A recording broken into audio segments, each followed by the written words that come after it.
You're listening to CFRN, the Christian Financial Radio Network. Good afternoon, traders, and welcome back to the CFRN E-mini Futures Cast.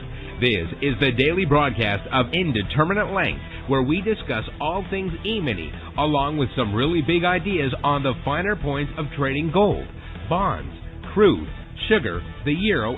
Joining us today, Mr. Michael Borth.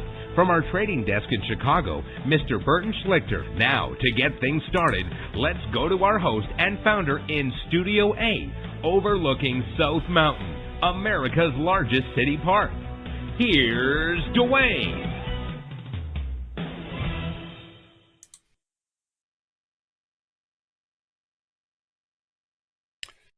Good afternoon. Welcome back. Today is Thursday, 16th day of October, 2025. Thanks for joining us. Whoever you are, wherever wherever you are. We're just glad to have you right here, right now. We do 2 live broadcasts every trading day. Now, the first broadcast is our live training room. So to get in there, you got to be one of our traders or taking the 1-week free trial. If you have not yet taken your 1-week free trial, when Michael joins us in about an hour, he will walk you through it step by step. It's a piece of cake, take you 2-3 minutes. We'll get your indicators up and indicating today. Your trial will officially begin tomorrow, which is Friday. But don't worry, it'll run all the way through next Friday. So you'll actually pick up a couple of extra days. And remember, some markets do trade over the weekend. There's no credit card required for the trial. In fact, we treat you just like you are already a member with access to everything for 5 consecutive trading days, so that at the end of the trial, you can make a well-informed, intelligent decision as to whether or not trading is right for you. So you're going to have access to the room, to the Telegram channels, to the alerts, to the weekly trading zones, the logic alerts, the concierge alerts, everything. All of it. No credit card required. Again, we want you to be able to make a well-informed, intelligent decision whether or not trading is right for you. Now, there'll be days when you're out of the office, away from your desktop, but you still want to join live. And there'll be days when you're just busy. So you can't join live, but you want to get caught up later. You can do both of those via our YouTube channel, which is easy to remember. youtube.com/CFRN. That's the Christian Financial Radio Network since 2005. But all you have to remember is youtube.com/CFRN. Now, the best way to join this afternoon broadcast is to go here to mytradingiq.com, scroll down the page to where it says Noon Broadcast, click the link, fill out the 30-second registration form, and you're done. What will happen going forward is every trading day, you'll get an email about an hour before the broadcast starts. In the email, there'll be a link. So at 12 noon Eastern, all you have to do is click the link in the email, and it automatically logs you into our platform. The benefit of doing it that way is you have access to the question box, so you can ask questions and participate in the discussion.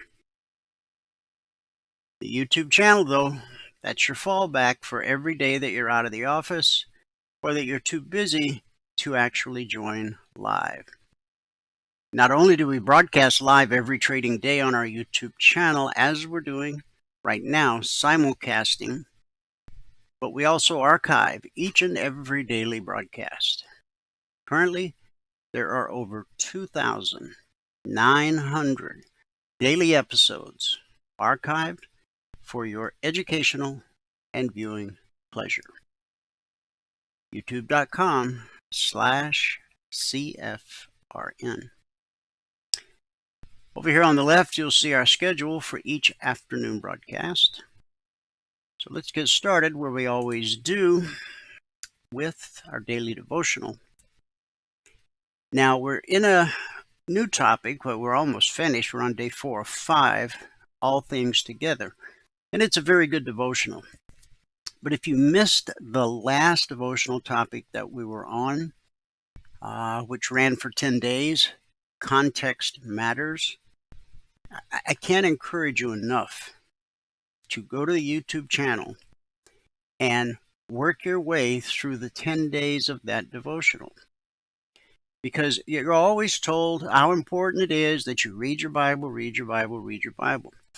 But if you're reading the Bible but not really understanding the context of what you're reading, it can be very confusing. That's why so many people say the Bible is so full of contradictions. That's not true.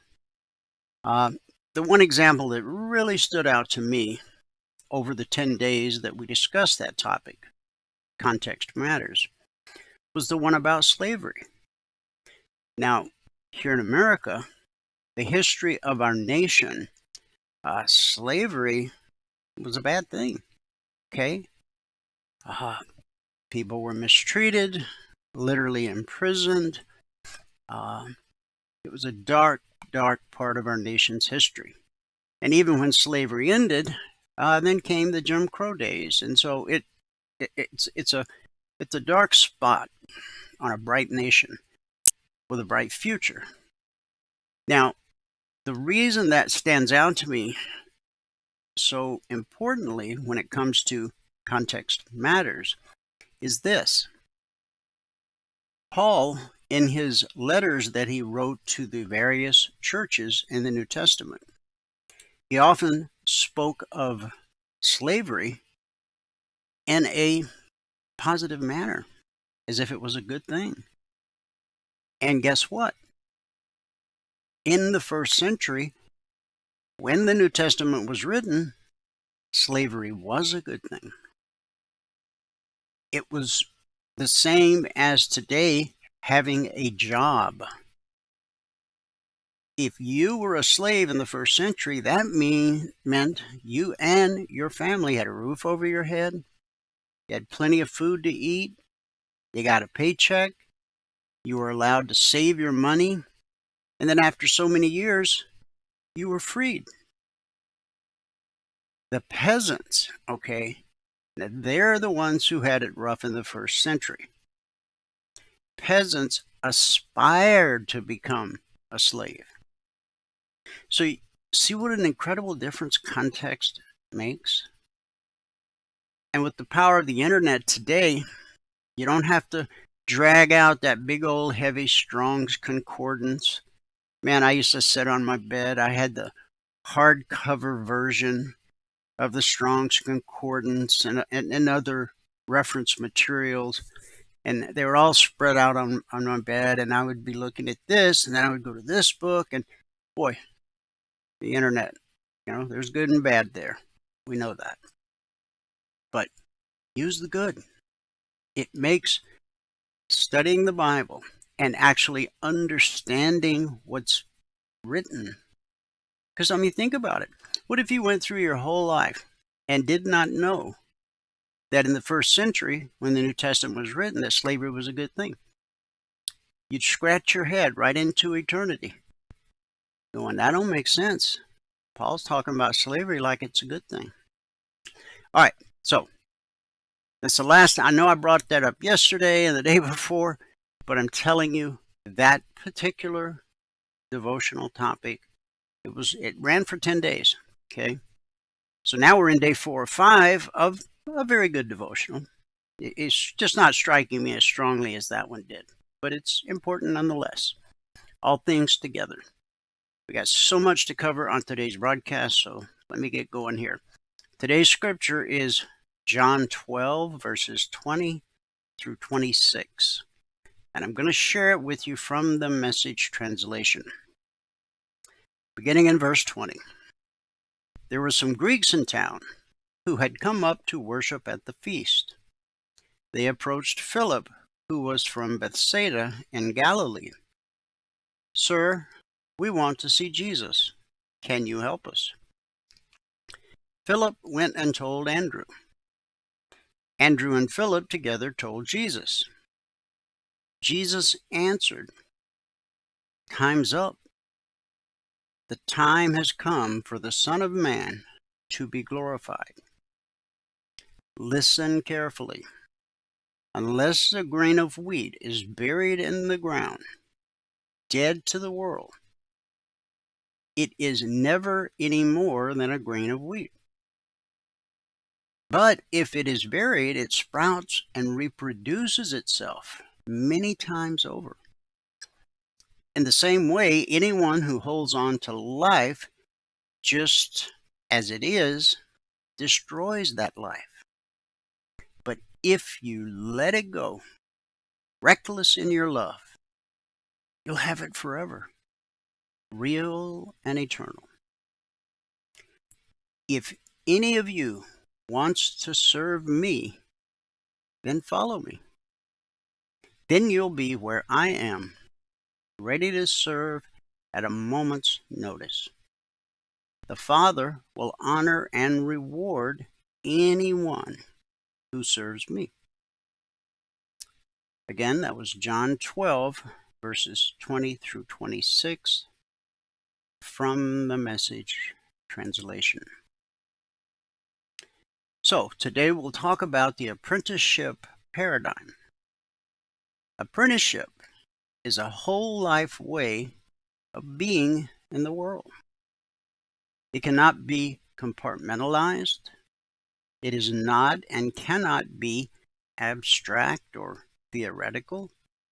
It is intensely analog and presence-oriented. Consider the origin, practices, and aim of following Jesus. Number 1, union with Jesus is the origin of apprenticeship. This grace-born miracle of a with God life is given to us through the work of Jesus and ministry of His Spirit. This union with Jesus is the grace of being drawn into the triune life of God, becoming partakers of the divine nature. 2 Peter 1:4. That leads to reimagining the world and re-inhabiting the world because we have been given a new nature. Number 2, abiding. Abiding with Jesus and obeying Jesus are the interlaced being and doing of an apprentice's life. They are the renovating practices that constitute the essence of an embodied life of apprenticeship. It is the life of becoming who you are, working out one's salvation with fear and trembling. For it is God who works in you, both to will and to work for His good pleasure. Philippians 2:12. Now, as I go through, we're about to hit number 3. What we're talking about here is considering the origin, practices, and the aim of following Jesus. Number 3, imaging. Jesus is the aim of apprenticeship. The daily and ultimate purpose of our lives is to be conformed to the image of Jesus. Romans 8:29. Flourishing in His presence as we grow in His likeness, degree by shimmering degree. That we would be like Jesus. That is the glorious ambition of apprenticeship. This is the hope of glory we have. Colossians 1:27. Paul speaks about this paradigm in chapter 2 of his letter to Titus. Jesus has come to save us through His work of sacrificial love, through giving Himself for us to redeem us. Titus 2:14. We are united to Him. Union. He is with us, abiding, as we are a people for His own possession. Titus 2:14. He's training us to renounce ungodliness. Titus 2:12. Obeying. And now as a people who are zealous for good works. Titus 2:14. Again obeying. We await our blessed hope and His appearing, in which we will see Him face to face and be like Him. Imaging. Now, a question for you to ponder until tomorrow. How does understanding apprenticeship as a whole life and analog way of being shift the way you think about your daily routines and decisions?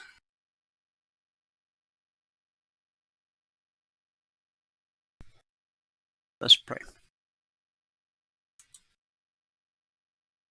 Lord Jesus, you taught us that unless a grain of wheat falls into the ground and dies, it remains alone.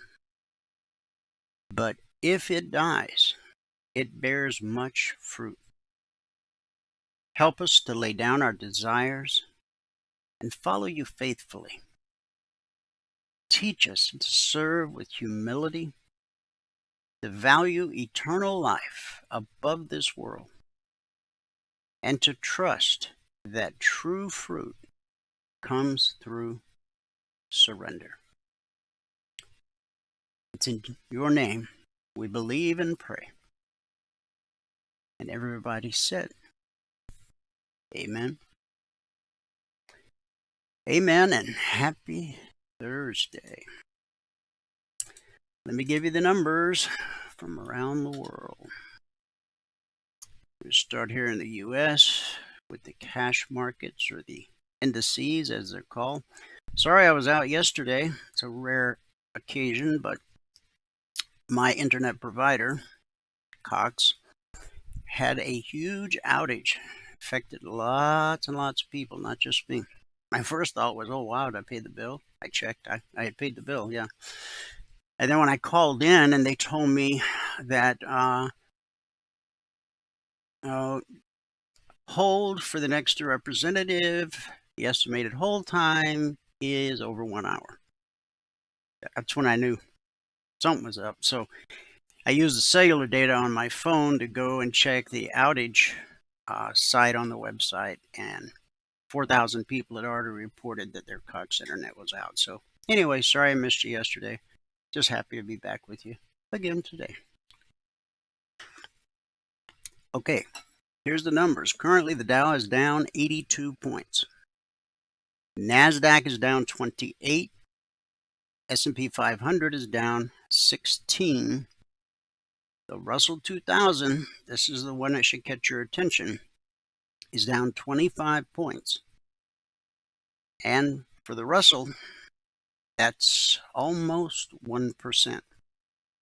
I made the comment this morning, most of the indices were actually in the green, but I made the comment in the live training room this morning that it appeared the Russell was leading the pack to the downside. And so now we have all four of the major indices, the Dow, the NQ, the S&P, and the Russell, all in the red. Okay. Now the only one deeply in the red on a percentage basis is the Russell. But again, the others were green when the Russell was red, and so looks like the other three may be playing follow the leader. We'll see where we stand by the end of the broadcast, and of course we'll see it all as we go through the individual markets once I bring up the charts. But before I bring up the charts, we got to go to the news. The Supreme Court's conservative majority yesterday appeared poised to weaken a 1965 Voting Rights Act provision used to require states to consider racial makeup when drawing voting districts. The court is weighing a challenge to a 2024 Louisiana congressional map that increased majority black districts from 1 to 2 out of 6. The change followed a lawsuit alleging the earlier map violated Section 2 of the Voting Rights Act by limiting the voting power of black constituents, roughly 1/3 of the state's population. Again, we're talking about Louisiana here. In the case now before the Supreme Court, a group of self-described non-African American voters contend the redistricting was based too heavily on race. The justices heard arguments last term, but issued a rare order for a re-argument to specifically examine whether the second majority Black district violates the 14th and 15th Amendments, both enacted after the Civil War to ensure equal legal protections and voting rights, regardless of race, as it should be. So, the Supreme Court hasn't ruled yet. It's Louisiana versus Calais. Maybe we'll hear something about that later today. Over in France, French Prime Minister Le Cornu faces 2 no-confidence votes in Parliament, putting President Emmanuel Macron's government at risk once again. The motions filed by the National Populist National Rally and the Democratic Socialist France Unbowed parties challenge Le Cornu's leadership amid concern over government spending and the country's fiscal health. Le Cornu, reinstated by Macron after resigning last week, is France's 3rd prime minister this year. He leads a centrist minority government that has struggled to advance an austerity budget and rein in the country's more than $3.9 trillion in debt. That's a lot of debt for such a small country. His administration has proposed roughly $35 billion in spending cuts, aiming to reduce the deficit to 4.7% of GDP, which would still be above the European Union's 3% limit. In an effort to gain support, Le Cornu suspended an unpopular proposal to raise the retirement age from 62 to 64. And they're getting ready to raise it here in the U.S. to like 70 or 71, I think it is. If a no-confidence vote succeeds, it could trigger snap elections and further fragment the National Assembly. So, big trouble in Gay Paris and all of France. Self-driving startup Waymo will begin offering driverless taxi service in London next year. It marks the first international expansion for Waymo and would make London the first European city to have autonomous vehicles on the road. I don't get out much. I don't leave the compound much, but when I do, rarely do I not see a Waymo. They're white. They're Jaguars, but they look nothing like the Jaguar we grew up with or the one I used to drive. And they got that spinning thing up on top and no driver at the wheel, just a passenger in the back. So they're all over Phoenix, Arizona. Launched in 2009, Waymo, which is owned by Alphabet, which owns Google, is considered the front runner in the U.S. autonomous ride-hailing market. It currently operates in San Francisco, Los Angeles, and Phoenix, and partners with Uber in Atlanta and Austin. The company plans to expand to at least Dallas, Miami, and Washington, D.C. in 2026. General Motors' robotaxi effort, called Cruise, suspended operations in December, leaving only Tesla, currently operating as an invite-only pilot, as the lone major competitor. The company says its fleet is roughly 90% less likely to get in an accident involving serious injuries than a human driver. And a recent review found many accidents involving its vehicles were not linked to driverless functions. So, when we were kids growing up, we saw the Jetsons and the little flying cars. And we probably all thought by this time in our latter years we would be there. Well, we're not there yet. Although there are some flying cars, but I guess it's going to probably be another decade, maybe 2, before you actually travel like the Jetsons. But this is a big step right here. Driverless cars. My question is, what if they all, right? I mean, we're talking artificial intelligence here. What if they decide to, you're cruising along and all of a sudden the doors lock, and I mean just that bunk bunk, and then the car suddenly makes a left turn that you know is not going to take you to your destination. You're locked in. There's nobody to talk to. How freaked out would you be? I just think I came up with a screenplay for a great movie. I better call Hollywood as soon as I get off this broadcast.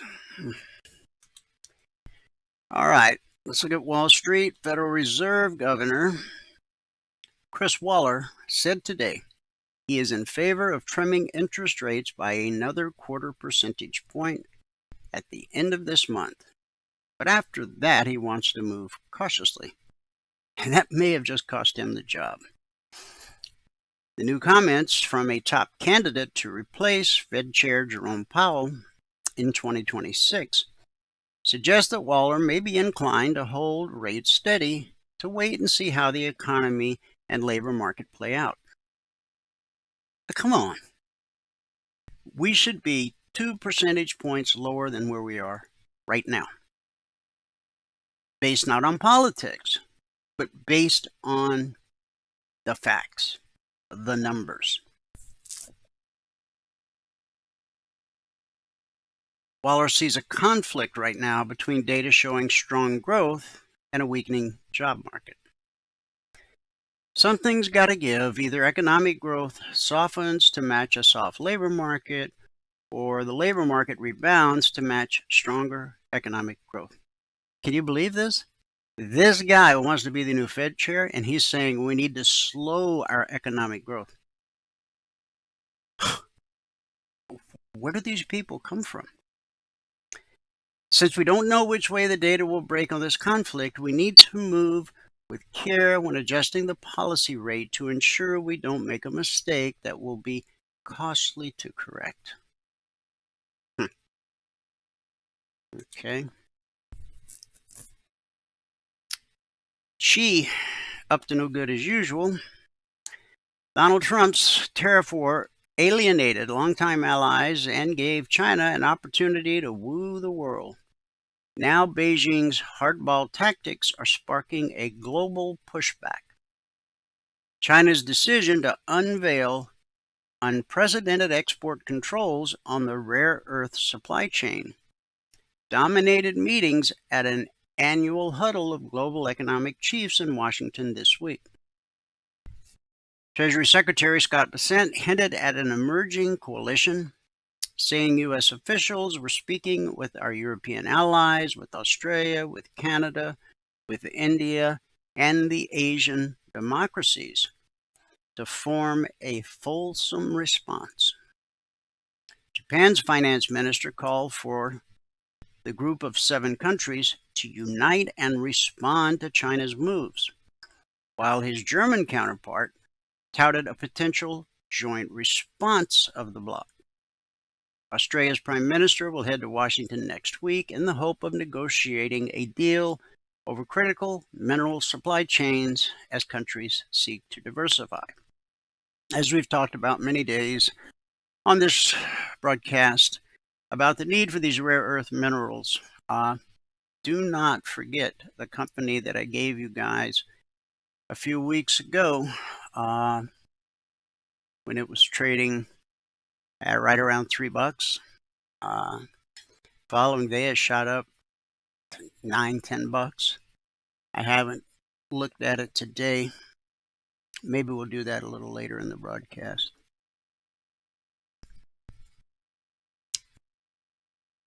Moving on.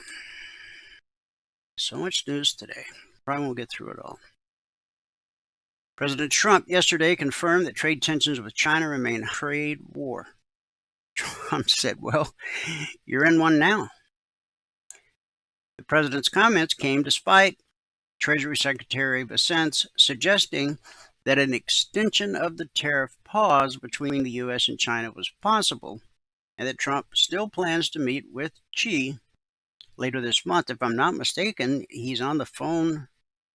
Oh no, he's on the phone with Putin this morning. So we'll see what comes out of that.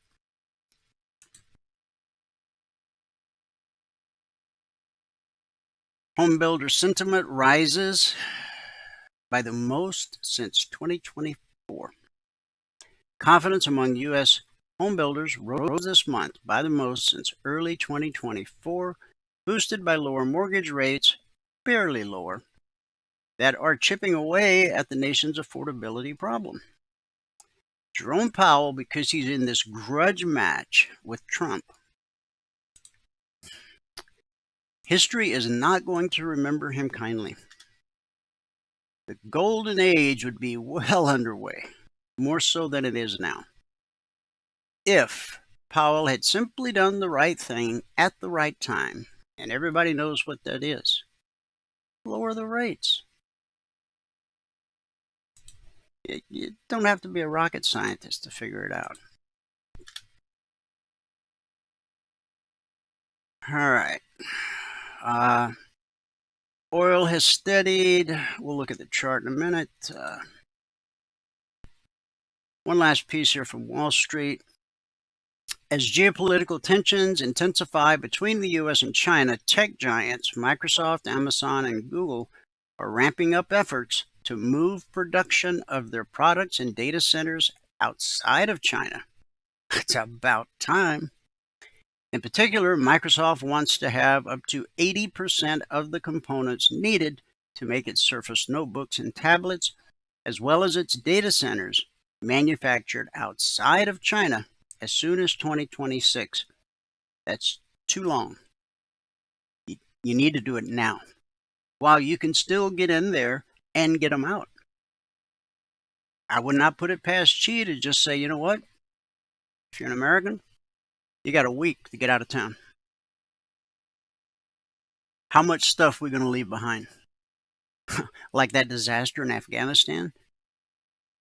Every American company, an American citizen, who is in China right now for whatever reason, unless you're a spy, I guess, should get the heck out of town while the door's still open, because it's about to close. Again, just so much news. I'm not going to get to it all today, which is a shame. Maybe I'll post it in the discussion group or in the Breeze channel. Former President Barack Obama criticized President Trump for deploying the National Guard to Chicago to address crime, asserting that it is inherently corrupting for a president to utilize the military against their own people. It's not our own people. Hello? We're trying to get people out of this country who came here illegally. They are not U.S. citizens. I don't care if they have jobs. I don't care if they pay taxes, which most of them don't. But, no, it's not that I have some hard heart. Kristi Noem yesterday, in an interview, she made it very clear to everyone. You can voluntarily deport yourself. We will not only give you a plane ticket to get back home, but when you touch down, we're going to give you $1,000, which will go a long way in a lot of third world countries. And we're going to put you at the top of the list to come back the right way, legally.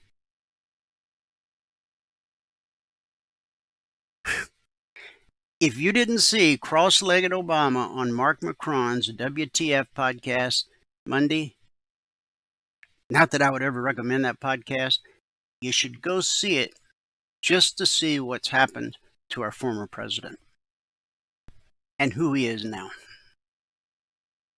It's kind of embarrassing. Letitia James, boy, She is herself under indictment and is now facing fresh scrutiny after reports surfaced that she has been housing a fugitive relative in her Virginia home for the past 5 years. They're talking about her going away for potentially 60 years. Trump has announced which city is next on the list of cities to be cleaned up. Guess who? San Francisco. Now I'm just rushing through these news. Senate Majority Leader John Thune said Tuesday that at least 2 additional Senate Democrats are in discussions to break ranks with Minority Leader Chuck Schumer and vote in favor of funding the government. The partial government shutdown has now entered its second week. Catherine Cortez Masto and Angus King, an independent who caucuses with Democrats, have joined Republicans in supporting efforts to release federal funds. Senator Rand Paul remains the lone Republican holdout. Good luck getting reelected again. Your glory days are over. All right. All right. No need to talk about the fragile ceasefire going on right now. Because we all know it is what it is. So let's go to Logic 247. That's our 24/7 around-the-clock E-mini alert service. Currently, we are in week 376. Over the last 376 weeks, we have issued over 20,600 individual handcrafted alerts. No, actually, I think it's 20,700. And what we've averaged on a weekly basis is 20% or less of the alerts being stopped out based on simple market structure and a simple process we teach all of our passport holders. This week, since the markets opened Sunday night at 6 p.m. Eastern, we've issued a total of 55 Logic 247 alerts. And when Valerie did the recap this morning at 6:30 a.m. Eastern, we were still waiting on the outcome of 13. She will, of course, update it this afternoon before the members-only workshop tonight. That gave us 42 actionable alerts, of which 5 or 12% would have been stopped out, again, based on simple market structure and the simple process we teach all of our passport holders. Every Logic alert has an entry price, long or short, an initial target designed to help you get your goal for the day, additional targets, and then a final trade to target. The Logic alerts can come out any time around the clock. Futures trade around the clock. We have traders around the globe. Our day session is their night session, and vice versa. You can trade the alerts, of course. They're put out well in advance of triggering, so you don't have to fall over your feet to get to your computer to place the trade. When an alert fires, you got plenty of time to get to your computer and observe the charts, because the real purpose of Logic 247 is to teach you how to read a chart. Your goal is to trade for a living. It's not going to ever happen with gimmicks and parlor tricks. You're going to have to learn to read the chart. And guess what? When you look at a chart, I know you can all read, but there's no words, no sentences, no paragraphs, no punctuation. It's a whole different language. Now, you can stumble around in darkness and try to teach yourself how to read the charts. It's going to take a lot of time and a lot of treasure. Or there's a shortcut. You can simply hire us and we'll teach you how to read the chart. The choice is yours. Now, the Logic alerts do come out anytime around the clock. But our original alert service, now the Logic alerts, we've had those for over 7 years. But years before there was a Logic 247, we had our original alert service, the Concierge Trade Alerts. They're different in a lot of different ways, but for the purpose of this discussion, they're not published around the clock like the logic alerts. They're published as a static report shortly before the Globex open each evening. In other words, all of our traders had all of these targets 5 minutes before the market opened last night. S&P 500, the Dow, the Russell, crude oil, the NQ, gold, and silver. So as we go through the individual markets and you see these targets are drawn on the chart, just remember, all of our traders and trial members had the targets 5 minutes before the market actually opened. So now we can go to the charts and we'll start where we always do with the bellwether, the S&P 500 E-mini futures. I posted last night what a bearish looking chart we had, or that was yesterday afternoon, I think. But now it's looking real bearish. Okay. We're sitting on top of potential support at the black step line. Okay. Then the next potential support is yesterday's low. You might want to write that number down. Where's my pop-up? 60. That's not the pop-up I wanted. Come on. Work with me here. Hello. 66.51, and I call it 66.53 to be safe. That's potential support. That's if we get through the step line, okay? And you can see they're not that far apart. Now, this is today's candle, Thursday, the big red one. This was yesterday. This was Tuesday. Tuesday, we ran all the way down to the zero line, okay? Now, this was last Friday. And that, my friend, is just a picture of what's to come, okay? Now, I'm no doomsday prophet, but I understand when a market is technically overbought, not to mention all the fundamental stuff going on.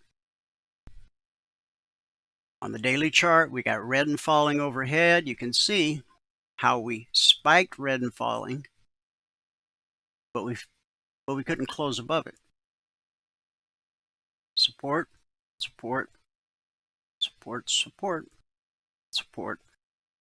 But what I'm really looking for is a minimum drop to the 24% fib retracement. Really what this market needs to stay healthy is a 38 or a 50% retracement. But here's the problem, okay? We get a nice drop, okay, and then we get a retracement. So now we get another nice drop, okay? This freaked a lot of people out on Friday, okay? Now, traders should just been using it to make money because the market drops faster than it rises. It takes financial commitment for price to rise. But all it takes for this to happen, what happened on Friday, is for the institutional traders to hit pause on the buy side. And then the market just naturally deteriorates if there's nobody standing on the bid. Now, when the hedge funds that specialize in short selling see there's nobody standing on the bid with any weight, what do? They come in and they hammer that thing for all it's worth. Sunday night when the markets opened, we got a big gap higher open, okay? We've still not filled that gap, which is very unusual for futures. Now, price always reverts to the mean. In our case, the mean is green. It's called the BBC. That just stands for bull bear cross. If we go back here, you can see that when price crosses below the green line, we're bearish and we expect lower prices. When price crosses above the green line, we're bullish and expect higher prices. We've been climbing since April 24th, okay? Now, I said price always reverts to the mean, and in our case, the mean is the green line, right? So see how the pullback held, pullback held, but eventually it will trade through, and it did. Now, just trading through is not enough to change us from bearish to bullish. We need this day. We opened and closed above the BBC on April 24th. Okay, now we've gone from bearish to bullish. And the pullback held, the pullback held, the pullback held, the pullback held, the pullback held, the pullback held, the pullback held, pullback held, the pullback held. I think you get the idea. The pullback holds more often than not, right? Now you might say, well, what about now? That didn't hold. Yeah, it did. Because every one of these candles is still touching the green line. See, we've had days like this where we close below the green line and the next day we pop right back above. What we need is we need a candle to open and close below the green line. Then it's official. Okay, now we're in bear mode. But I want to see a measured move. Leg retracement, leg retracement, leg, just like on the way up. Leg retracement, leg retracement. If it all happens in one day, it's not good. Most of you have heard of Black Monday. Some of you are old enough to have been trading on Black Monday. We don't want that. And hopefully we won't get that. Now, all alerts, both the Logic 247 alerts and the Concierge Trade alerts, are created on the 30-minute chart. There's nothing magic about 30 minutes. It's the time frame I chose many years ago. And they say if it's not broke, leave it alone. So I have. Now, you need to choose whatever larger time frame number works for you that you're comfortable with. And then once you make your decision, just stick with it. Okay? On days when things don't go your way, you can always go and look at different time frames and go, oh man, if I'd have just been using the 45-minute chart or the 4-hour chart or the you will blow up your account. Don't do it. Find a time frame, stick with it. Now, the vertical lines here on the chart separate today, Thursday. Back here's Wednesday. If I scroll back, you'd see Tuesday. The horizontal lines are the weekly trading zones. Okay. Now, the weekly trading zones are published Monday morning, 6:15 a.m. Eastern. Once they're published, they're carved in stone for the entire week. They don't change in any way whatsoever. We've published the zone since December 14th of 2009, over 15 and a half years. Now, this green candle right here, that was the opening candle last night. Keep in mind, our traders had these targets 5 minutes before the market opened. Now, when price rallies up to a weekly trading zone, we expect resistance until proven otherwise. And when price drops to a weekly zone, we expect support until proven otherwise. So last night we open and we run right into a zone. So the market backs up, takes another run at it. And notice right here where red and falling turn to blue and climbing. See this candle here? Boom. We get above the weekly zone. And we ride it right up to the long target. It's actually on this candle that we officially touched it. Resistance will always send the market looking for support. Remember, when price drops to a zone, when it moves up to a zone, we expect resistance. When it drops to a zone, we expect support until proven otherwise. So support will always send the market looking for resistance, which it found for the second time at the long target. Now, the long target is simply right here. See where blue turned to red? Okay. We've made it really simple, guys, for you to learn how to read the chart. Once you become a member, I'll make sure you know exactly how to read the chart. Resistance sends the market looking for support. So we come down to the zone again. We catch a bounce into red and falling. That's bearish. So that pushes price through the zone all the way down to the short target. Now, this low right here, I want you to look left. Follow the horizontal line on my cursor. You should have been expecting support right there. Support came in just a little bit early, okay? But what's important is if you were short the market, you knew by this point to be trailing your stop really close because the market's got a memory. On the Dow, this was the opening candle last night. Now on the Dow, we were below the BBC. That means we're thinking lower prices. So we drop to blue and climbing, which is bullish. It turns to red and sideways for a minute, for a couple hours, and then it turns back to blue and climbing. And what does that do? That gets us above the BBC, a leg, a retracement. Remember, the pullback holds more often than it doesn't. And then we get another leg that takes us up to the long target, which is based off yesterday's bearish cross. That's when the red line gets below the green line. First time price revisits that area will almost always be good resistance. We managed to overshoot it a little bit, okay, to right here,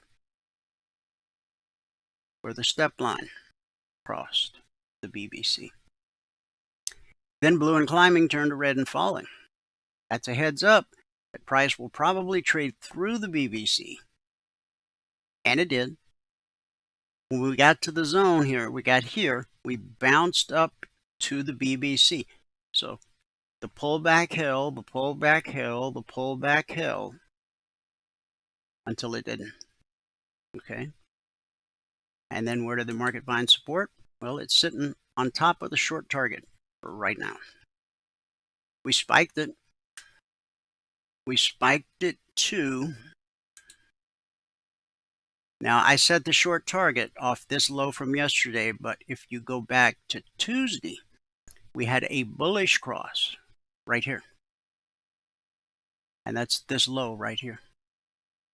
Okay? See your bullish cross? Then you see this candle right here. That's market structure. That's what you can hire us to teach you how to do.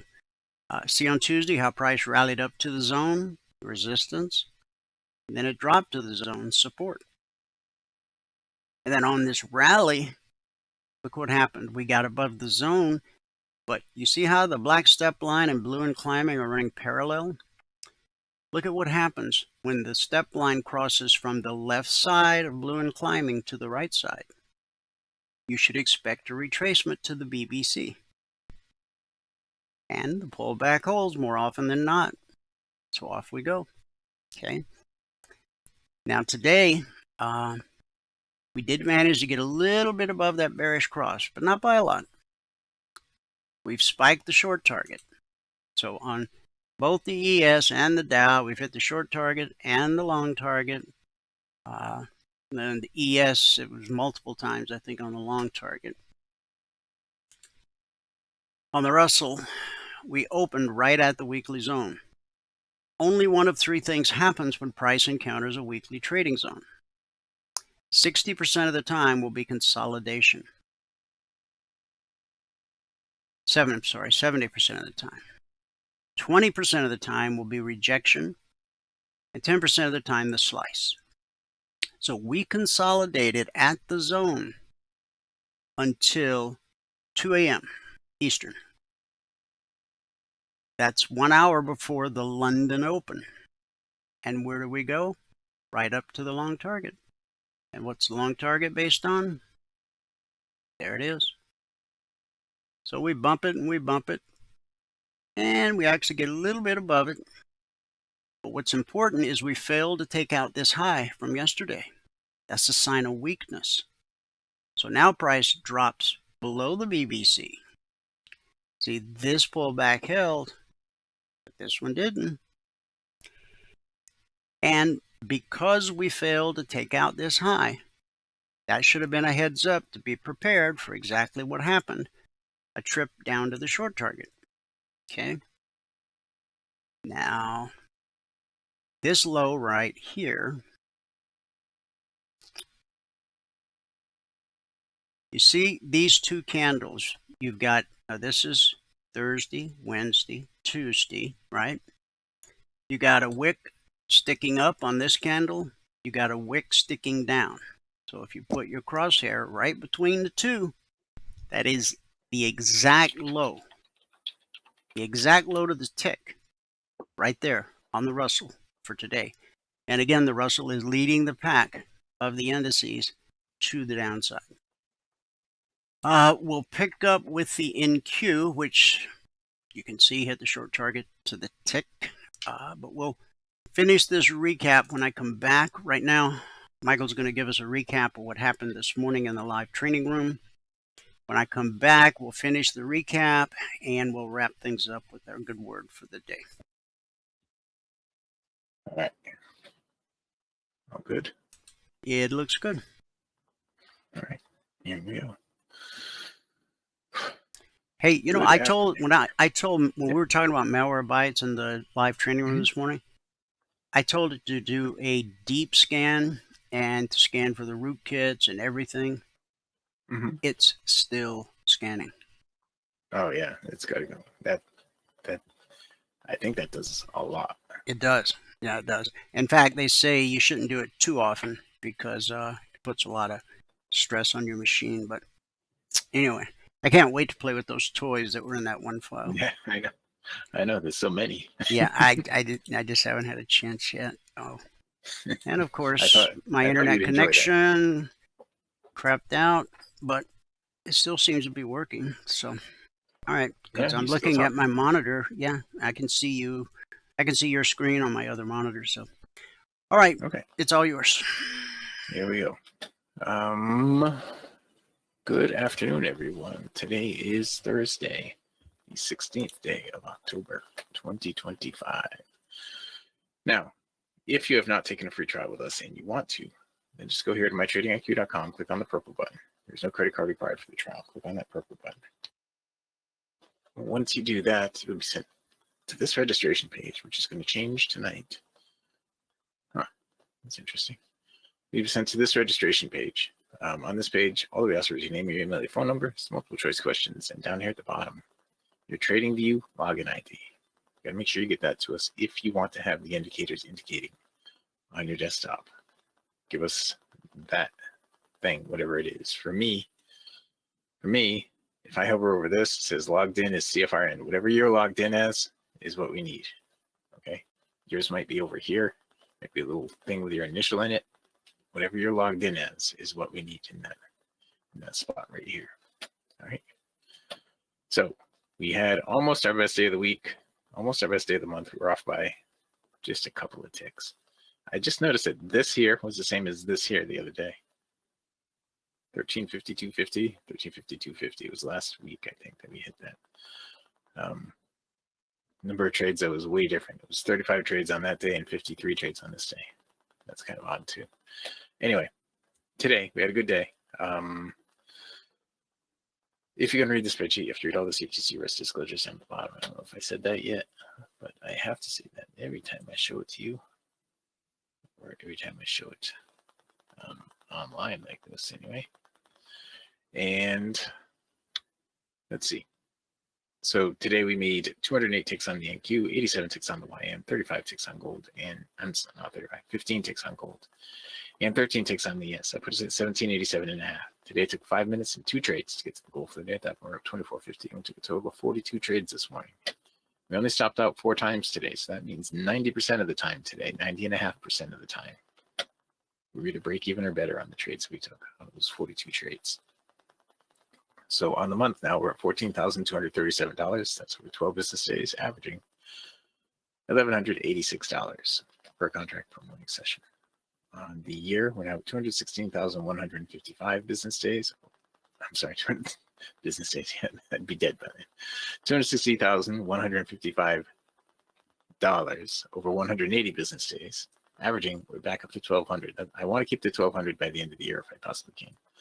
Averaging $1,200 per contract per 2-hour trading day. And following the 24/20 blueprint, which means that you quit trading when you get the goal for the day, and you add one contract for every $2,000 that you gain, which should work out to be about one per month. So you'd be trading 10 contracts right now. And if you quit trading when you got the goal for the day, the goal being $100 per contract, and you did it just like me, you would have only had to work 24.86 hours so far this year. And you'd be up $161,397 gross.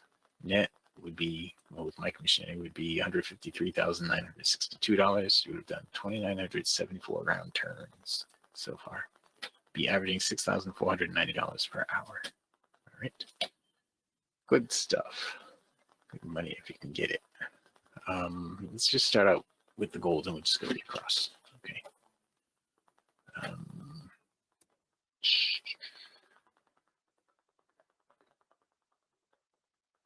All right, start out with the gold, then we'll go right across. That's what I keep saying here.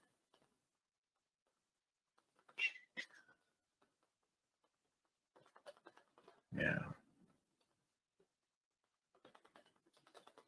we killed it on gold yesterday, but we ended up giving it back quite a bit. But today, we started out with gold. Our first trade, we picked up 1 tick. The next, we picked up 10 more to get us to 11. We had a break even. Then we had a +2 to get us to 13, then a +5 to get us to 18. Then we stopped out down to 3. Then we got a 5 tick to get us to 8. And then we stopped out again. That brought us down to -7. Then we went from -7 to -2. So we had a 5 tick there. Then another 5 tick there to get us to +3. And then an 8 tick there to get us to 13. And then somewhere, there it is right there. We got a 2 tick to get us to 15. And a break even right here. That is what we did with gold. Now, there were more trades today. During the break, there was one right here that was a good trade.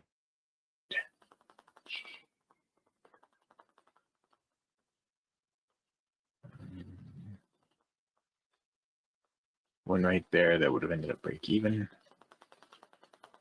One right there that would have been a good trade.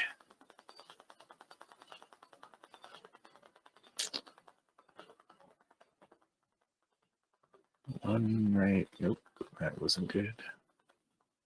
Good in there. One right here that would have worked out okay.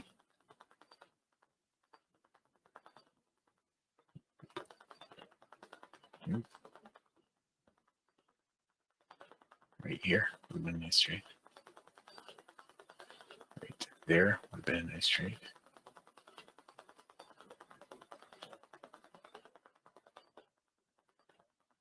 You see, when I'm not saying it on this one, it's because it came out of the overbought over here, not there.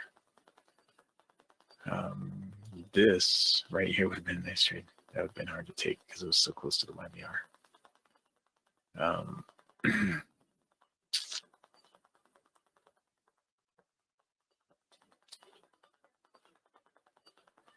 This would have been an okay trade right there. That would have been an okay trade right there. That would have been an okay trade right there. That there. That one there. That one there. All these long trades. Then we get back into, well, back into a long span here. That was not a trade. That would have been one right there. That was a gapper right there. Would have gapped right up to the plus 25. That would have been right there. I don't know if you would have gotten a break even or not on that. If not, you would have stopped out. That's really the first stop out since, oh wait, here's no second stop out during the break. So 2 stop outs during the break with a ton of good trades. So the chances of you making some money in there were pretty good. We ended up with plus 15. Now the YM did not have our number today. On the contrary. Let's go all the way back here.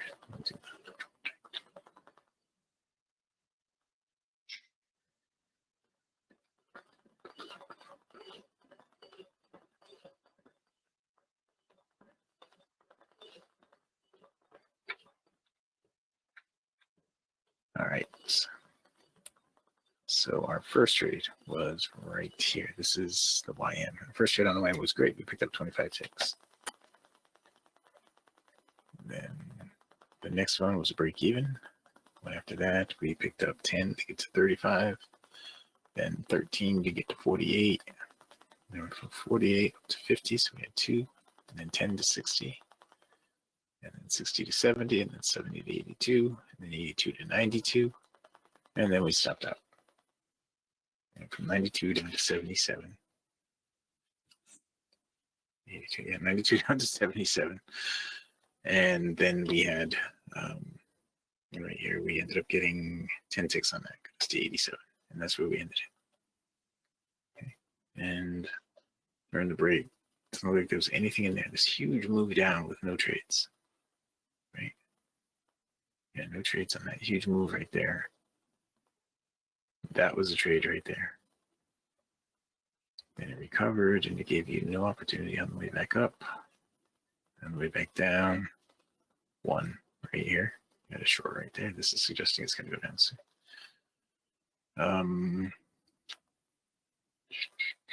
This was a long trade right there. We had a little profit. This was a long trade here. Again, a little profit. So that was one right there. That would have been a good trade to take. That too, right there. Both of those would have been decent trades. Scrolling. Wow, there are a lot of bars in here, weren't there? That would have been a valid trade. It wouldn't have been one that I wanted to take because it didn't make it on this bar right here. I would have said that's. I don't like the way that came together. That's what it was.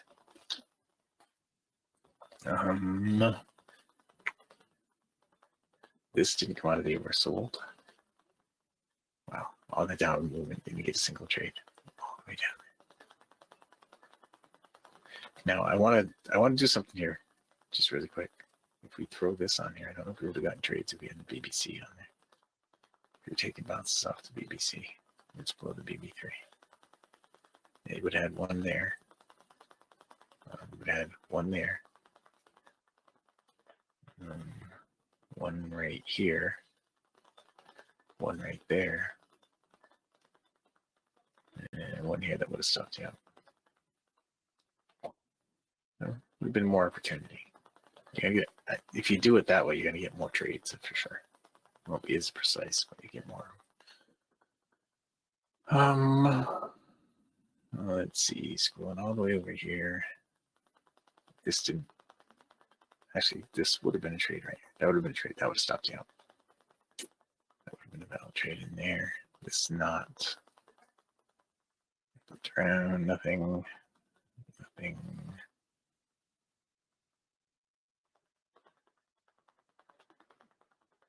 Nope, not there. Not there. Not there. This would have been a trade here. And that's it. That was the YM. Wow. A lot of trades on the YM today. Wow. It really wasn't. Realize there were that many opportunities. All right, we'll go look at the yes. Yes shouldn't be near as long as the YM. It's okay. You guys have any questions? Does anybody have any questions about this stuff at this juncture?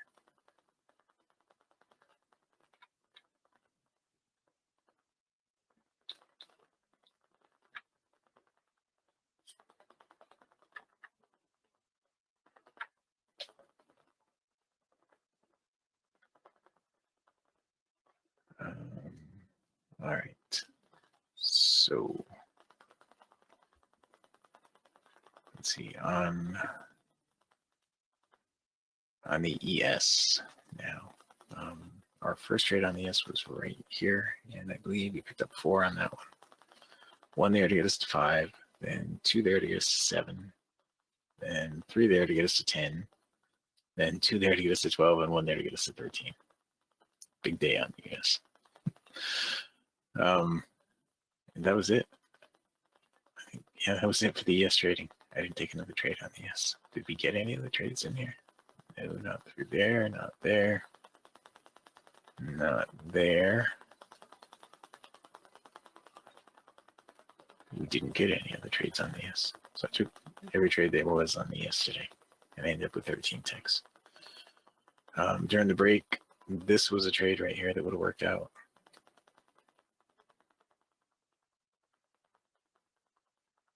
This was a trade here that would have worked out. This was a trade here that would not have worked out.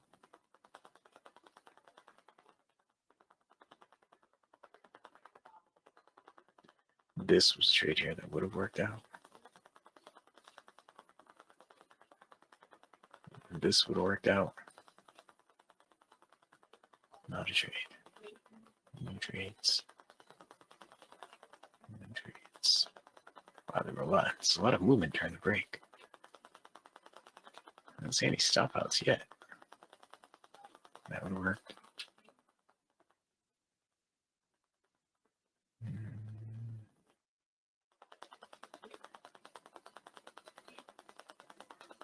That would have been a trade right there. Okay.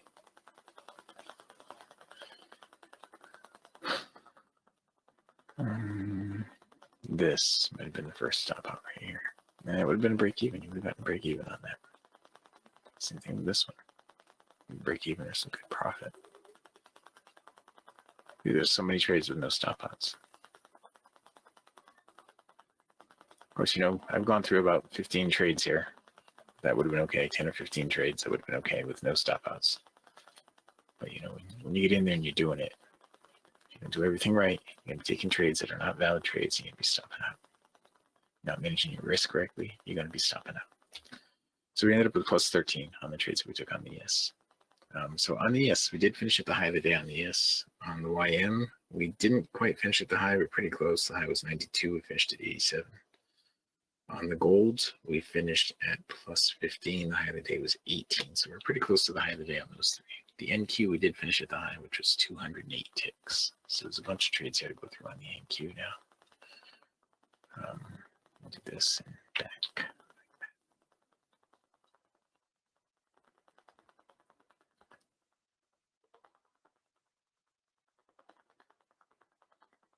Okay. Is Michael R in here? Are you in here right now?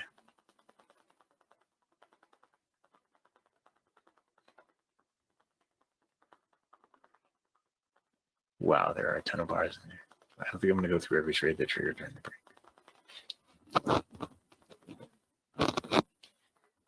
If I were to do that, I wouldn't have time to do any more trades in this session.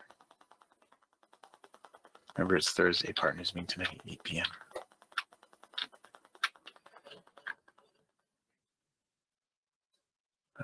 So the first one right here on the NQ, we picked up 4 ticks, and then the next one we picked up 45. So we're at 49 ticks right there, and that's where we got the gold. Then there are a bunch of trades, but I didn't take any. Got to break even on that one. Break even on that one. And this one went from 49 to 71. Break even, then 71 to 91. Then 91 to 136. Then 136 to 148. 148 to 152. 152 to 157. Then 157 to 165. 165 to 185. And then we stopped out. And went from 180. Oh, hang on. There's one in there. So went from 185 up to 193. And then we stopped out. Went from 193 down to 178. So there's another one in there. At the 178, they went from 178 up to 192, and 192 up to 204, and then 204 to 208. And that is where we ended it, at 208 this morning. Okay. Did you find that thing, Michael? That thing I was trying to show to you.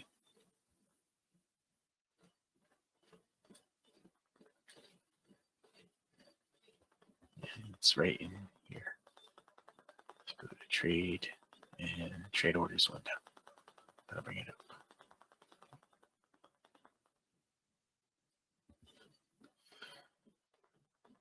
Okay. All right. So I said I was going to go through all the trades I traded here during the break because that would take me the rest of my 12 minutes. But there was a lot of movement in there. A lot of movement. Let's just go to the end and we'll see where we are now. Now, there was something that I did crunch up here at one point, and I said this is where it looks like it wants to go to. Up here. Right? It never got up there. This was the leg length I was working with from here to here. I think it was from here to here was the leg length I was working with. And it looks like it wanted to get up to that level, but it doesn't seem like it's going to do it today. Yeah, it could do it today. Yeah, it could still do it. What was that number up there? 25,210. That's not far away at all. Do that. Do that in the next 12 minutes.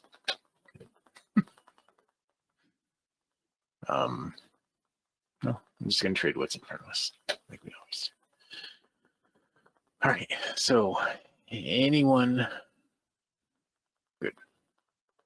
who is coming in right now on YouTube, if you have not taken a free trial with us, all you need to do is, and this is a trade here on the way. Just give me a break even. All you need to do is go here to mytradingiq.com, click on the purple button. There's no credit card required for the trial. That's going to bring you to the registration page. Just fill this out. Okay. Fill that out. That's all that you need to do. All right. Back here into trading. I just did get a break even on that. I didn't have time to bring it over and show you. Now, we don't have a trade setting up anywhere else right now, right at the moment.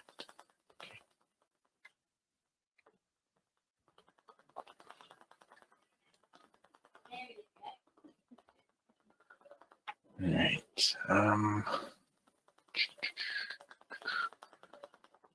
We need a down close here on the NQ.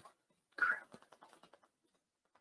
Say crap because I didn't have my order waiting. Here, I got it this time. Here it is. It's 10 ticks and it's going to bump to break even automatically. Or it's just going to stop me out with minus 25.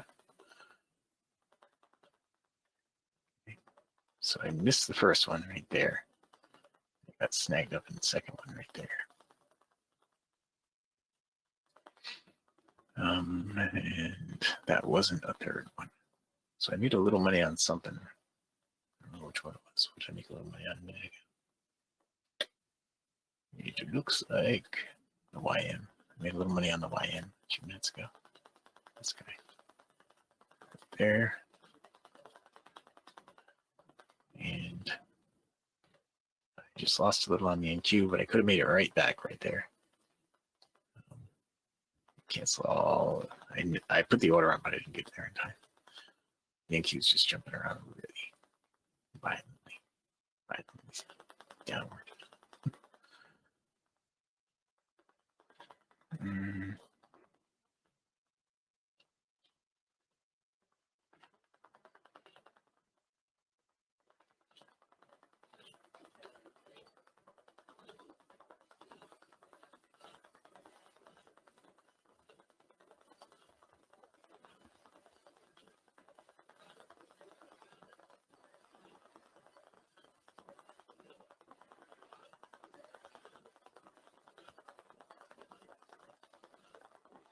Nothing over here on the NQ.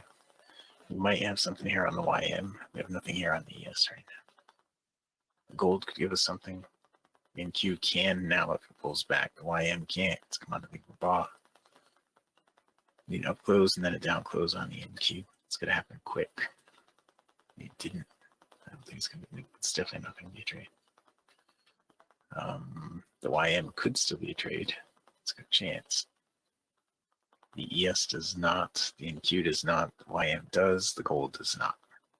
The YM still has a shot at it right here, I think. There it is on the YM. There it is on the YM. I believe my stop moved to break even. No, it did not yet. Seems to me like it went 5 ticks in a profit. There it goes. Okay, so now we're going to lock in 10 on that. And we're out with 10 on the YM. Okay, now the NQ could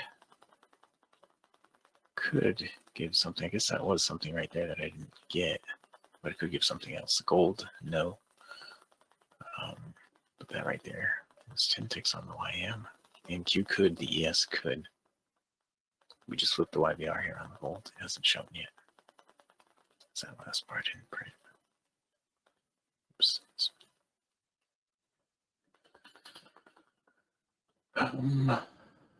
All right.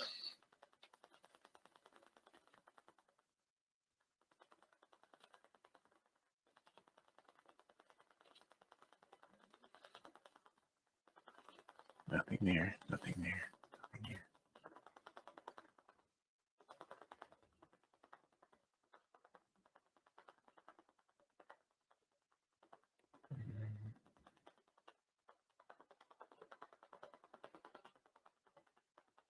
That didn't actually hit the midpoint right there. You could sell it right here on the pullback if you wanted to. Would put your stop up above. I just did. My stop just went to break even on it, and I'm on break even.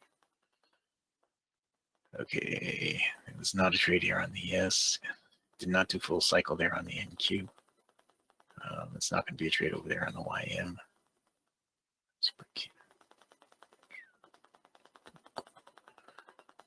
even. The gold doesn't have anything right now, but it didn't have anything there either.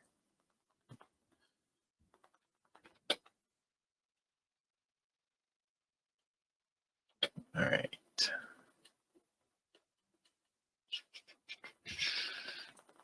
You could have a long trade here on the NQ right now. You see it into the oversold and bounce off the midpoint.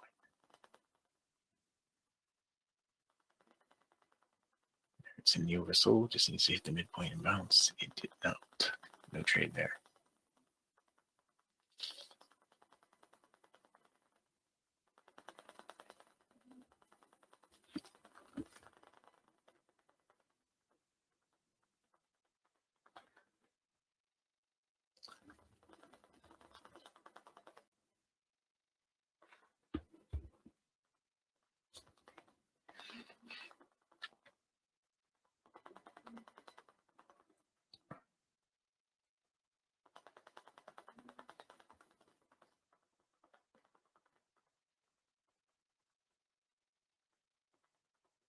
All right, we're too far away from the midpoint here on the NQ right now.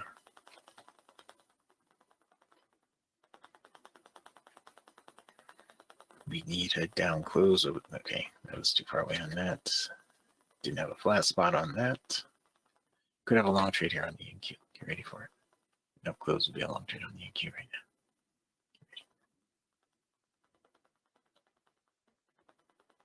now. Oh, it didn't happen. Or did it happen? I guess it did. Okay, I just jumped on it right here. Okay, I'll bring it over. There it is. All right, just move my stop to break even. I'm going to lock in 4 ticks. I know I'll have 4 ticks on that. That was super fast. All right. So it was 4 ticks on that.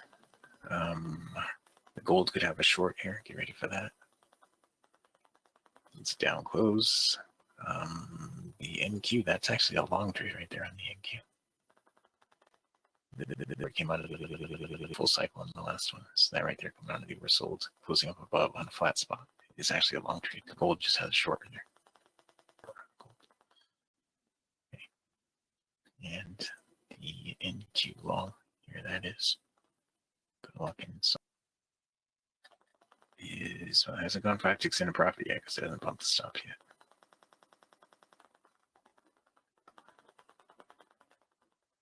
Did it bump it now? Yeah, it did. Okay, so now it's 5 ticks. I'll lock in 1.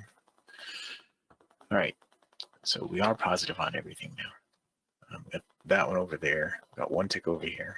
So on the NQ, I think we're plus 29 ticks right now overall. Minus 25, plus 45. 24 ticks. 24 ticks on the NQ. A little bit on the ES, a little bit on the YM, and a little bit on gold.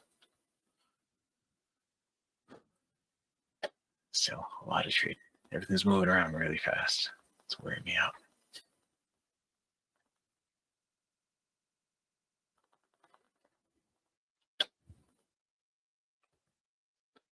Wearing me out.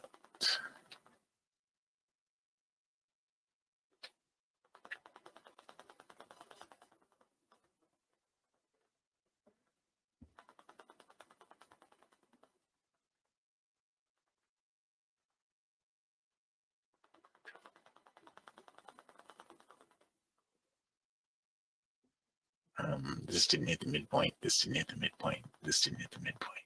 None of them hit the midpoint.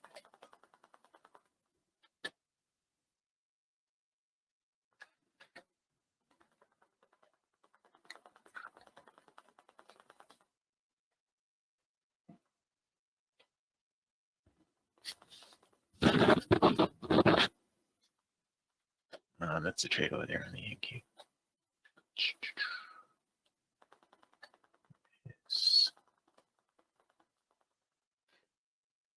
Stop just went to break even. I'll lock in 4.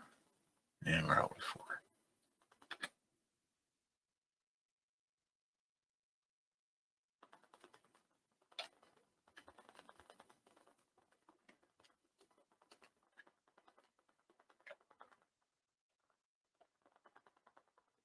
Yeah, that's a shot there on the YM. So need 4 more there. The ES does not have a trade. It's in commodity oversold. The YM does have a trade. It's gone to break even already. We'll lock in 9, 10 ticks on that. Okay. I think that's going to do it, guys. So in this session, let's see how we did. We had 1 stop out, I know that. We got a little bit there on gold. On the YM, I don't know exactly how much we got, but I think we got 20-something ticks on the YM. On the ES, we didn't do anything. I guess we didn't do anything on the ES. I thought we did. And on the NQ, we are now. We stopped out there. That was minus 25. We had a break even. Then we had a 4 tick there, I think. And then we had a 45 tick there. So that's 49 minus 25 puts you at 24. And then I believe that was a 4 tick there. I got us to 28 on the NQ. All right, the NQ's almost got another one right here. He's at the midpoint. It didn't happen. The gold's almost got another one right here. It's an up close coming out of the reversal on a green background. It's just mechanical. There it is on the gold. All right, the gold is right here. Stop just went to break even. I'm going to lock in 2 ticks on that. And we're out with 2 on the gold. So I don't know how many trades that was. But we had 1 stop out and about a bunch of other ones.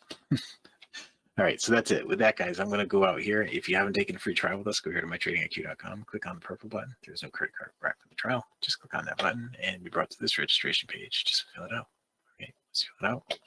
You'll be on everything that you need to get into the room in the morning and to get your indicators indicating on your desktop. All right, that is it. With that, I can pass it back up to fabulous Phoenix, Arizona, Studio A, overlooking South Mountain, the largest city park. Wayne is ready. Okay, recap of the morning session. Today it took 5 minutes and 2 trades to get you $2,450 with 10 contracts. Good job. Thank you very much. All right, guys, we'll pick up where we left off.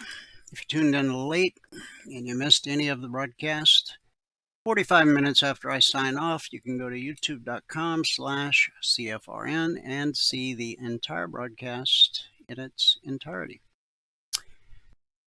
So on the NQ, this candle right here, that's the opening candle last night. And remember, all of our traders had these targets 5 minutes before the market opened. Okay, so when price moves up to a weekly trading zone, we expect resistance until proven otherwise. And that's what we got. Resistance pushed us back down. The market found support right here. Not a spot I would have called for it. I would have expected it to be right here. So anyway, you say potato, I say patata. And then red and sideways turns to blue and climbing. And again, an hour before the London Open, that's when the markets really seemed to come to life last night. And it sent us right up to the long target. We consolidated along the long target, and then here was the tell, okay? Looking at yesterday's high, Wednesday, which took out Tuesday's high. See, Tuesday we went from zone to zone, we went back up to the zone. When price moves up to a zone, we expect resistance. When it drops, we expect support until proven otherwise. There's more zones above and more zones below. The zones are published Monday morning, 6:15 a.m. Eastern. Well, once they're published, carved in stone for the entire week. They don't change in any way whatsoever. That's how it's been now for over 15 and a half years. So, we come down to the zone, but we got red and a lot of red and falling chasing price. Okay, so we push through the zone. Okay, and this area right here, which is this area right here. Okay, we get a little bounce right there. Okay, and then actually, when this candle opened at that spot, we dropped to the short target pretty much to the tick. Now, that candle opened at 876 and dropped to 742.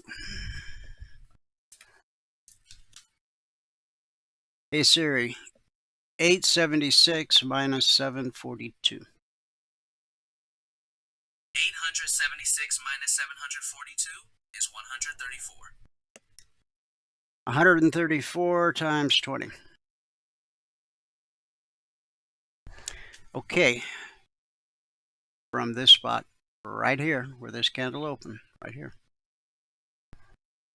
down to the short target, that was worth $2,860 per contract traded. $20 a point. 143 times 28. So when the market finds support, what's it going to do? It's going to go look for resistance, which it found here at the black step line. Now we got resistance times 3, really. Got the red step line, okay, red and falling. We've got the weekly zone, and then just above that we have the BBC, and we know the pullback holds more often than it doesn't. So chances of price moving higher from here, yeah, I don't want to buy a ticket for that ride. The ride I would take would be 24,890 to 24,840. That's 50 points. I'm talking from here to here. Okay, it's 50 points at $20 a point. That's $1,000 per contract traded. And it might keep going. If so, good for you. All right, that covers all the indices. Now let's take one last look here at the daily chart on the ES before we move out of the indices. Okay, all right, we talked about this earlier. We had support at the beginning of the broadcast. We had support at the black step line, resistance at red and falling. So how we closed today will be important. So far, this pullback to the BBC has held 1, 2, 3, 4, 5 days. Because every one of those candles is touching the BBC. So you can close below it. But if the next day pops back up, as long as here's what it looks like when you can officially say the pullback did not hold. If we roll back to right here, we had been in a bear mode for a long time, and then we had a candle finally close above the BBC on April 24th. So is this it? Is this the real deal? Well, on April 25th, we had a daily candle, open and close above the BBC. So that officially took us out of bear mode and put us in bull mode. And as you can see, leg retracement, leg retracement, leg retracement, leg retracement. That's what I mean by the pullback holds more often than it doesn't. Pullback held, pullback held, pullback held, pullback held. And this pullback's holding now for 1, 2, 3, 4. This is the 5th day. Okay. That's just for the benefit of anybody that wasn't here when I covered that at the beginning of the broadcast. So we already covered the ES, so we won't spend any time on that much other than to point out that everyone had these targets 5 minutes ahead of the open. We hit the long target once, ding, ding. Then we hit the long target twice, ding, ding. And then we hit the short target, ding, ding. And with red and falling overhead, we may hit it again. Although notice that the step line is starting to curve to the right.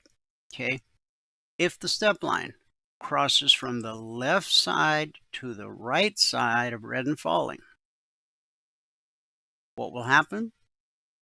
Most likely you'll see a retracement back to the BBC. Then it becomes a question of, does the pullback hold or not? Well, here's what you should consider. Not only do you get the pullback to the BBC, but just above the BBC is the zone, which should be resistance, like it was here, like it was here. Okay. You got a bearish cross, literally right at the zone. Okay. And then you have, red and falling. That's if price pulls all the way up. Now, for that to happen, we need to see the step line get on the right side, red and falling. And it looks like it just may not do that. So the next area to expect support would be down here. And that, well, here you go. The Dow hit the long target, hit the short target, and looks like we're about to hit the short target again. Actually, we hit it once, got a big bounce, hit it a second time, and now we're about to hit it for the third time. We hit the long side, the long target. We hit that once, twice, 3 times. Okay. The Russell, we opened at the weekly zone, consolidated as we do 70% of the time when price encounters the zone. And then it shot us right up to the long target. Resistance, sent us back to support, sent us back to resistance. And then right here, when we fail to take out this high from yesterday, that's a sign of weakness. So you should be expecting lower prices. And look what happened. This time the pullback didn't hold. See, this pullback held for hours last night. This just ripped right through it. Blue and climbing turned to red and falling. And it took us all the way down to the short target. We got below the short target. But then we bounced up into red and falling. And now that's pushing price lower. Okay. So if you're trading the Russell, 24.93 down to 24.90. You only need 2 points to get your goal for the day.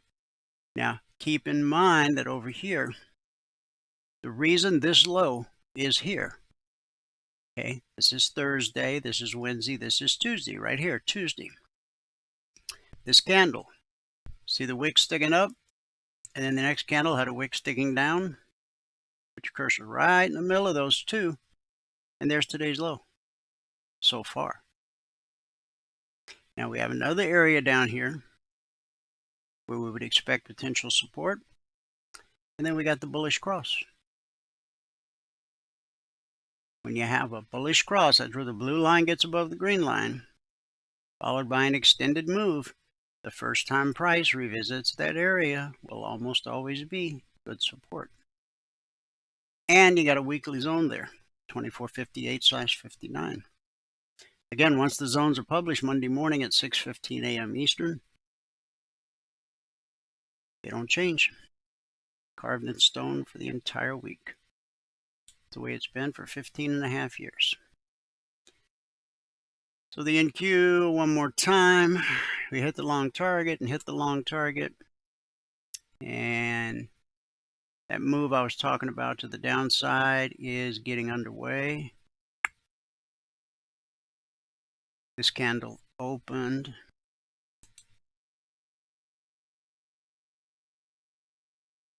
This candle opened at 927. And from 927, it's dropped to 851. So that's 75 points at $20 a point, $1,500 per contract traded in this one candle right here. I don't know how to make it any simpler than that. All right, crude oil.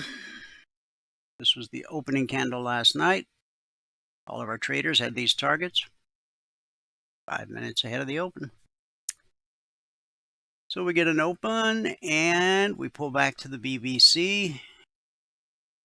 Now, when you got blue and climbing and price pulls back to the BBC, that means you have a greater probability that price is going to hold the pullback. And it did. And it sent us right up to the long target of the tick. Okay.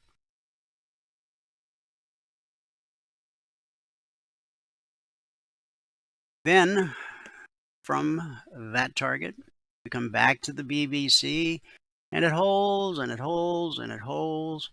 And then we get one more run up, and we take out the long target by a little bit.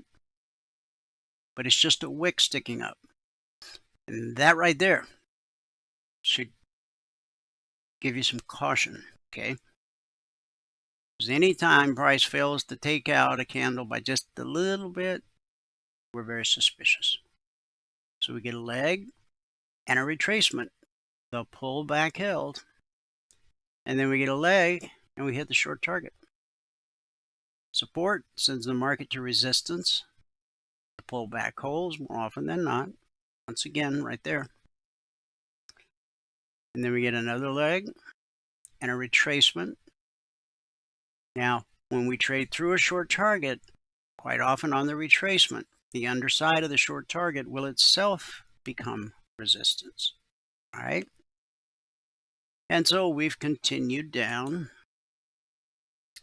with crude almost to the zone below, which is 5685/90.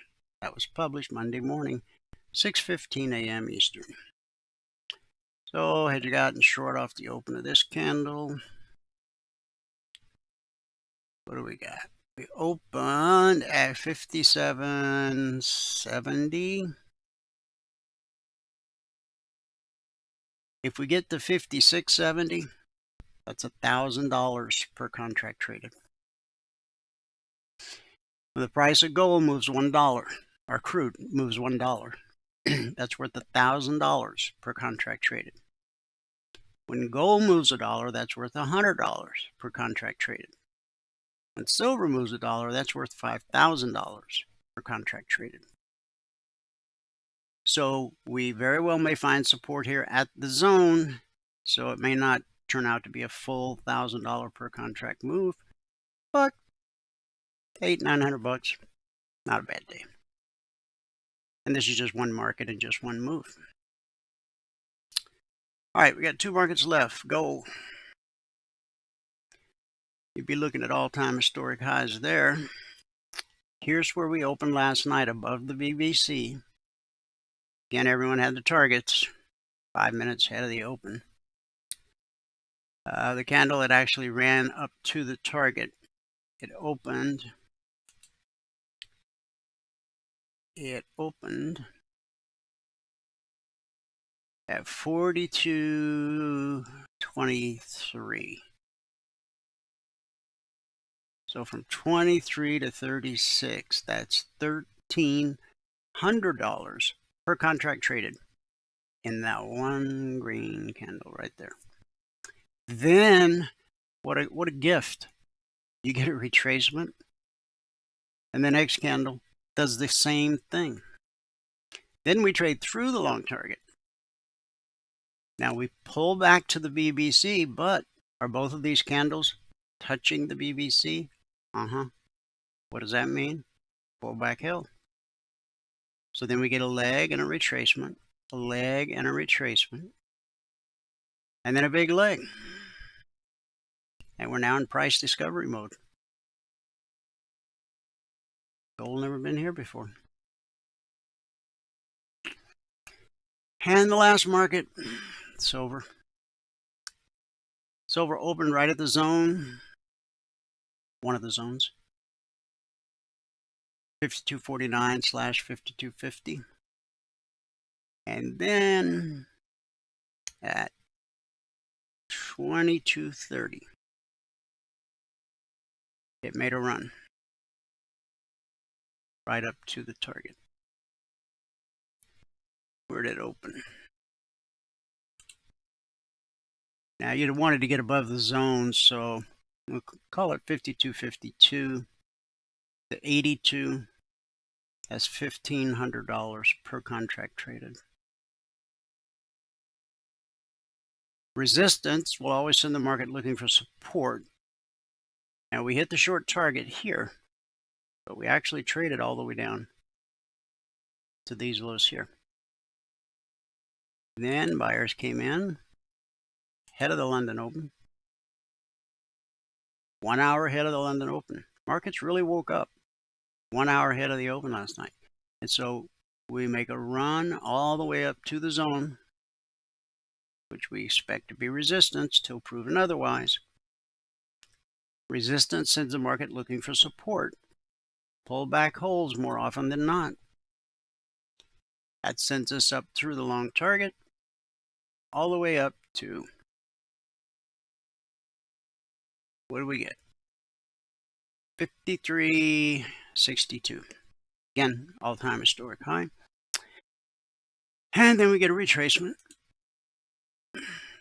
all the way back to the BBC and the highest weekly trading zone. So we're above the highest weekly zone on both gold and silver. Okay. Now, we've been consolidating sideways on silver. Notice that the step line, okay, on the way up, they're running parallel. Black step line, blue and climbing. But right here. See how the step line made a right turn? Here, it's on the left side of blue and climbing. Here, it's on the right side of blue and climbing. What does that mean? It means you're probably going to see a retracement back to the BBC. Now, if it consolidates a little bit sideways, the BBC will actually rise. Then when it drops, you've got potentially support times 2. And if it trades through that, then you've got potential support at the highest weekly trading zone. Okay. All right. That covers all the markets. Yep. Bellwether looks like it just wants to drop. It's being held up at the black step line right there. Got a little double bottom going right there. See that?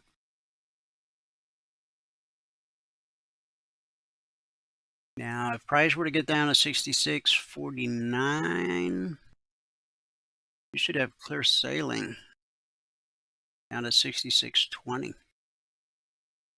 That's 29 points. You might not get it all today. Maybe you get some today, tonight, tomorrow. I don't know. At $50 a point.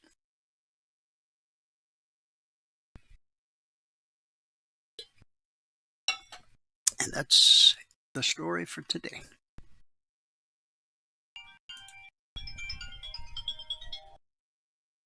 Okay. If you want to become a member, email Valerie, support@cfrn.net. Let her know you want to become a member. She will send you the information you need to get signed up. Once you're all signed up, she'll send you a lot of information. Stuff you won't even know what to do with. So I'm going to tell you what to do with it. Create a folder in your email client, whatever email client you use. Create a folder. And every email that comes in from Valerie, just put it in that folder. Even though you don't know what it is, put it in the folder. Because if she sends it to you, it means at some point in your learning journey, you're going to need it, right? And I want you to know where it is. So, now, once you're officially a member, you're going to get 2 hours of live training every trading day. Private one-on-one mentoring, strategy you learn, the indicators you own as a passport holder are fluid across all markets and all time frames. Stocks, futures, crypto, Forex, ETFs. Doesn't matter. Price flows the same across all markets and all time frames. Just like I've showed you today and show you every day. From support to resistance, back to support, back to resistance. This is why it's so important you learn how to read the chart if you want to be a trader. Because you need to know where to expect resistance and where to expect support. The Logic 247 alerts, which you get around the clock, they teach you how to read the chart. As a passport holder, you also get the concierge trade alerts, or the CTAs. They're published typically 5 minutes ahead of the open each evening, 5:55 p.m. Eastern. Today at 5 o'clock, that will be the end of the Thursday session. The markets will close, and then tonight at 6 p.m. Eastern, the markets will reopen. That's the beginning of the Friday session. And God willing, all of our traders and trial members will have those CTAs 5 minutes ahead of the open. On Monday mornings, as a member, you'll get the weekly trading zones, 6:15 a.m. Eastern, so you have plenty of time to get them on your charts before Wall Street even wakes up for the week. And every Thursday night, you'll be able to attend the members-only workshop. Now, if you've been on the trial, it's decision time. If you want to be in the members-only workshop tonight, make sure you send that email to Valerie or respond to one of the emails you've already received. Okay? This way, you get invited to attend the members-only workshop. Last but not least, you get the golden keys that open all the private channels in Telegram. Everything a trader needs, all under one roof. One low price. How low? $5 grand. $49.97 to be exact.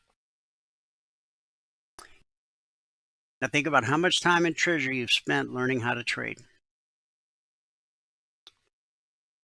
$49.97, that's like free. But the ball's in your court.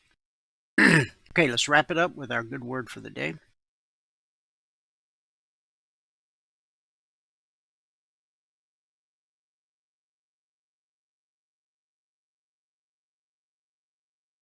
And something has happened to my...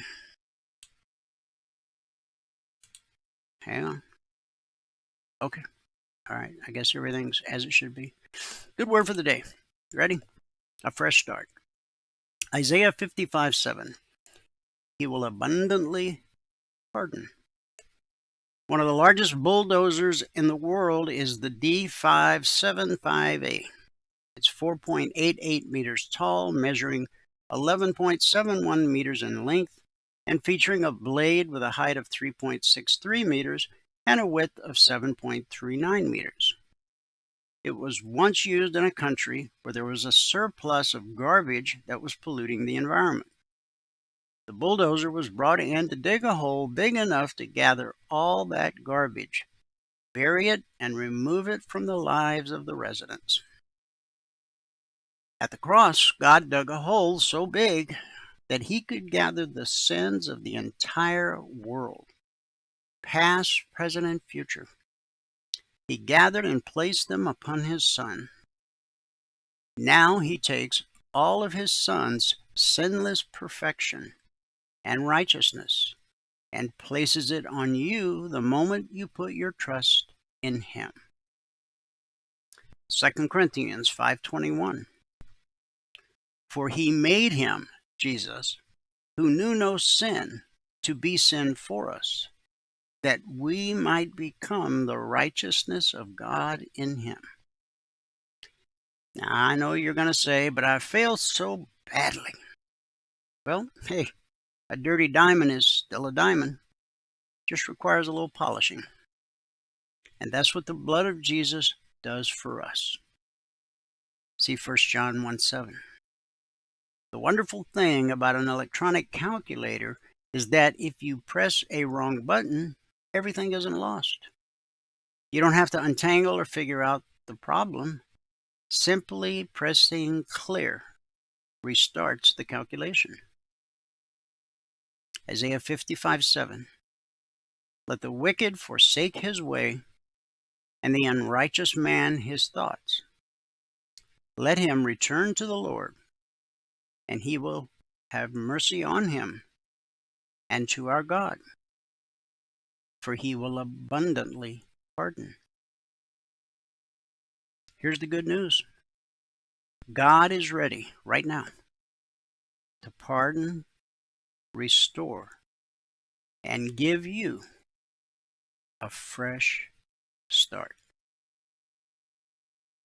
And that's our good word, not only for the day, but for eternity.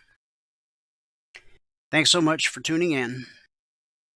Whoever you are, wherever you are, may God continue to richly bless you with his mercy and with his grace. And I'll see you at the bell.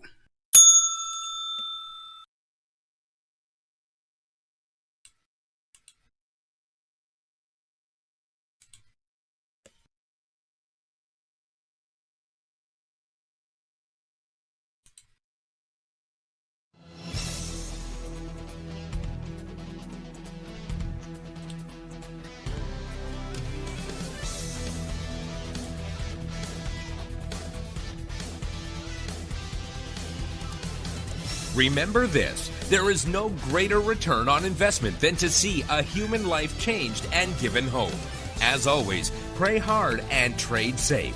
Any financial information discussed on this show is simply the opinion of our host, Dwayne Reeves, his co-hosts, and guests. To learn more about trading E-mini futures or to take a 1-week free trial in our live trading room, call 1-866-928-3310. 866-928-3310. Information discussed on this radio program should not be construed as a recommendation to buy or sell any security.